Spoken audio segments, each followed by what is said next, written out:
Hello, welcome back to another Theory Thursday, the first one of 2025. Today we are talking about, as you saw on the thumbnail, bar chords. What are they? Why are they so different than open chords or closed chords? Are they the same? How do you use them? Do you need them? That's what we're talking about today. So I've got my Seiko SNKL on today, my first automatic movement. It's very special to me. No tie on today. As you can see, I'm going black on black.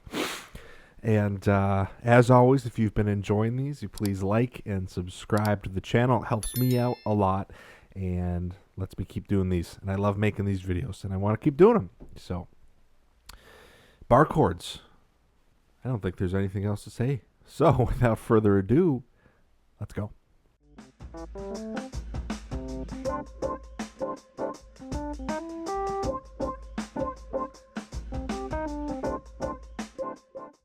Okay, what's a bar chord? You've probably heard the term. You may have even played them. You've seen them. If you don't, though, that's what this video is for. It is usually the bane of existence for players who have, figured out how to play their open chords and can switch between them really well. And now you just need to expand your horizons. Maybe you're starting to learn songs in certain keys where a bar chord is unavoidable. And that's the first huge hurdle that stops guitarists from progressing. So today, let's talk about them. What are they? Well, the first couple chords you learn as a guitarist, they go by many names. Some people call them cowboy chords. They're also called open chords. And the reason is because when you're playing them, your fingers aren't on all the strings. When you let me just get my guitar. When you strum a G chord, for example,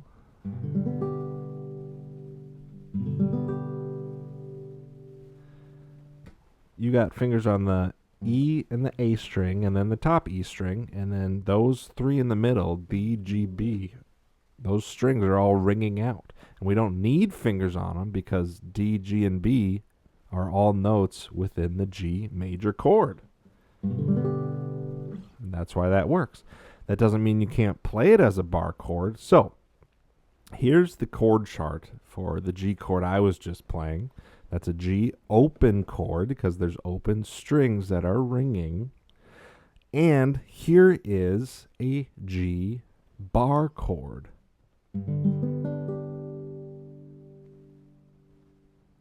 Okay, and you can see there are no open strings.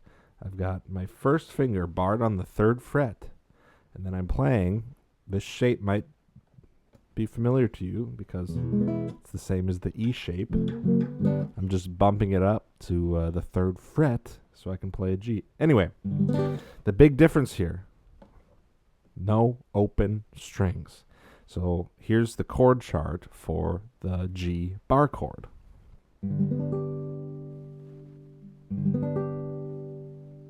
No open strings. Now let me go back and forth between them so you can hear that they're the same chord. It's the same collection of notes, just voiced differently. What do I mean by voiced? Different notes are in different spots within the pitches, right? The collection of pitches.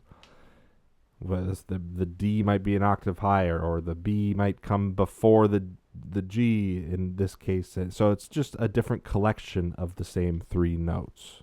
Okay, that's why it's the same chord. It's the same notes, just maybe in a different order. So here's the G open and the G bar. Very similar, right?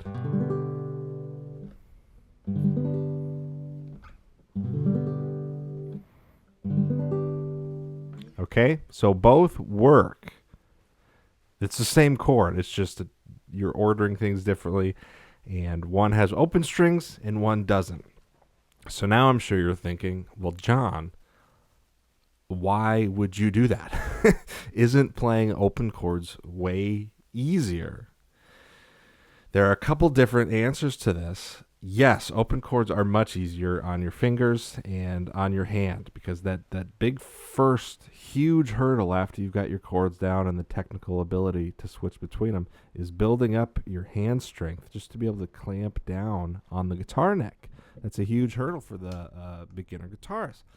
So a lot of people stop right there and they just play their open chords. And you know what? You can get by fairly well. If you're just playing songs around the campfire, you can usually find a way around the bar chords. That said, you can only play in a few keys like G, C, if you can finagle playing an F without barring. D, if you can figure out a B minor without barring. It would be like that, right? Unless you're missing your low B. Anyway, so it is in your best interest to learn how to bar chords. Now, why? Because there are chords that you cannot play open. For example, so the guitar is tuned in standard tuning, E, A, D, G, B, E. Those are the names of the strings. Those are the notes we're playing. Now, with this collection of notes, there are certain open chords that we can play really easily. G, D, E minor, E major, right? A minor, C. Okay, those D minor, right? Those are all really easy for us to play on guitar because of the way the strings are set up. Now, if you take a chord outside of that, let's say E flat, for example. How do you play an E flat major chord on guitar? There are only a couple ways you can get around it without barring. Oops. Be nice if I had a bass note in there. Okay, that's an E flat using the D shape. And I think that might be the only way. That's an E6 chord, right? E over G. Other than that, it's pretty hard to get away from not barring. So like you could play it up here on the 6th fret using the A shape. If you want to play a major 7, you could stay down here. Anyway, there are chords in the repertoire that require a bar. Now, as you saw with my little E flat major 7 here, my fingers aren't covering all the strings. For something to be a bar chord, you don't need to cover all the strings at all times. For example, if I wanted to play an F chord, there's a million possibilities on how to play it, but the first 2 ways you're going to learn is the bar chord, like this, and the half bar, like this. Okay, now you'll see this one looks a lot easier. Technically, it's still a bar chord because my first finger is on 2 strings, the high E and the B string. My first finger covers both of those.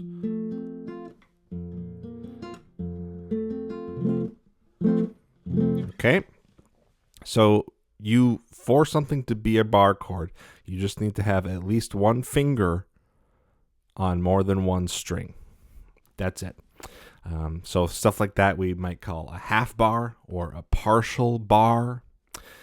This is also a fun little tidbit. When we talk about bar chords, we spell it B-A-R-R-E. You can also just spell it B-A-R, but most commonly it's spelled B-A-R-R-E, and that actually comes from the French word bar that's spelled the same way with a little accent on the end. That literally just translates to barred. So I don't know why we stuck around with the French spelling of it, because it just means bar. But that's the way we do it. So that's the etymology of the word and why it looks the way it does, usually B-A-R-R-E. So that's kind of funny. So for something to be a bar chord, you just need to have one finger on more than one string. So this would be a half bar or a partial bar. Okay? This would be a full bar. So now you're saying, John, okay, I think I understand. You have your open chords. Those are easier to play. And then you play bar chords when there's no other option, right? Because those are harder than open chords. Yes and no. Once you build up your stamina and your dexterity, your technique, and your calluses, there are situations, especially if you're playing solo guitar, classical guitar, where you need to hit certain melody notes. And the easiest way to do that is going to be a bar chord. For example, if you're playing something and the melody is like, right, G, A, G, B, and the chords are supposed to be, let's just say C, and then you're supposed to hit a G chord, right? Here's your G open chord. How are you going to hit that B? Right? Playing like this? No, I don't think so. So, way easier. So, there are situations, depending on the genres you're playing, where you need those chords. And also, you have a lot more options at your fingertips when playing bar chords. Now, there is one other type of chord that falls under, most of the time people group them together, barred and closed chords. Now, usually all barred chords are closed chords, but not the other way around. It's like all squares are rectangles, but not all rectangles are squares. So all bar chords are closed chords. Not all closed chords are bar chords. Okay? So what do I mean by closed chords? A closed chord is when you are only playing the strings that your fingers are on. Okay, you're only playing the strings that your fingers are on. You're saying, John, you just talked about bar chords earlier, and it sounds like all closed chords should be bar chords, right? You have your open chords where there are open strings ringing, and then you have your bar chords where your fingers are playing all the strings. What gives?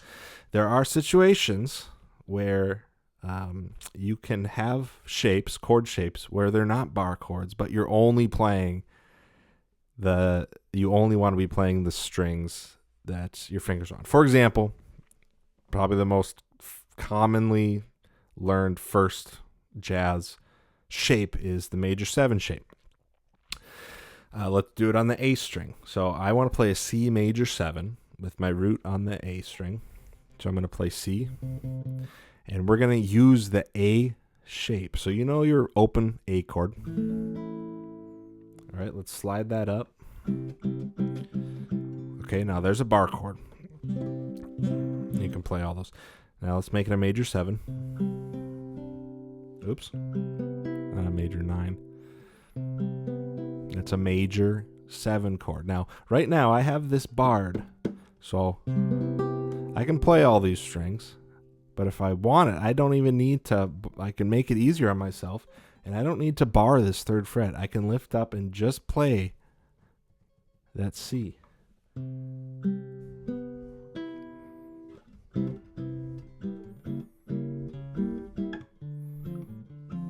Okay, all those chords I just played, I'm only playing the middle 4 strings. There were no bars here.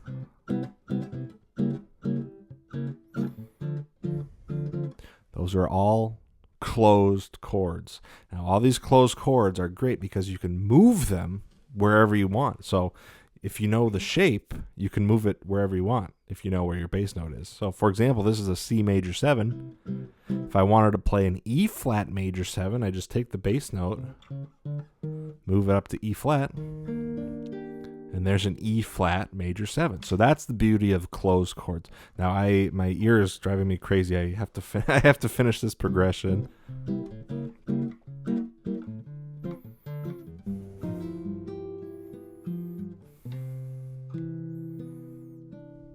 There we go. I wasn't playing the G because that's a bar chord. Okay, so that was a lot of information in a short amount of time. The things to remember: you have open chords where you have open strings ringing, like a G open chord, for example. You have bar chords where at least one finger is on more than one string. For example, you could bar a whole fret, like in our G major example. You could bar two fingers, or two strings, like in our F example. I could also make this a G if I wanted.